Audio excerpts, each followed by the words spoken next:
તો બેટ દ્વારકા આવીને આવી ગયા હતા સોનાની દ્વારકા. અને એની અંદર મંદિરની અંદર પ્રવેશવા માટે તમારે લેવી પડશે ટિકિટ.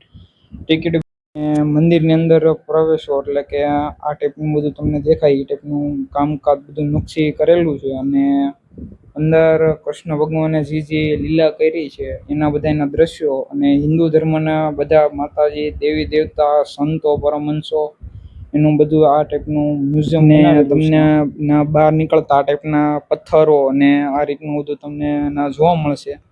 અને આગળ જતા તમને હજી એક મેન બેટ દ્વારકાનું મંદિર છે, ત્યાં મોબાઈલ લઈ જવામાં આવવા દેતો નથી, એટલે તમારે મોબાઈલ લોકરમાં મૂકીને જવાનો રહેશે. અને પછી અમે ત્યાંથી નીકળી ગયા હતા. લગભગ 1 વાગ્યા જેવો ટાઈમ થઈ ગયો હતો, એટલે અમે બધાએ બપોરનું ભોજન કરી લીધું હતું. અને ત્યાંથી પછી નીકળી ગયા હતા શિવરાજપુર બીચ ઉપર જવા. ને ગાડી પાર્ક કરી દીધી ને પછી અંદર વહી ગયા બીચ તરફ. અને તમે જુઓ આ રીતે આખો બીચ છે. રાઇડ્સ કે એવું કઈ છે નહીં, પણ તમારે નાહવા ને બેસવાના આવા ટાઈપના તમને બધું ના જોવા મળી જશે. ને એટલા અમારા ભાઈ કે ભાઈ કાલથી આ આખો બીચ બંધ થવાનો છે ને અમે આજે આવ્યા છીએ. એટલે એટલી દ્વારકાધીશની કૃપા છે. એટલે કોઈ દ્વારકા આવતું હોય તો એ ધ્યાન રાખે કે ભાઈ શિવરાજપુર બીચ હવે બંધ છે એમ.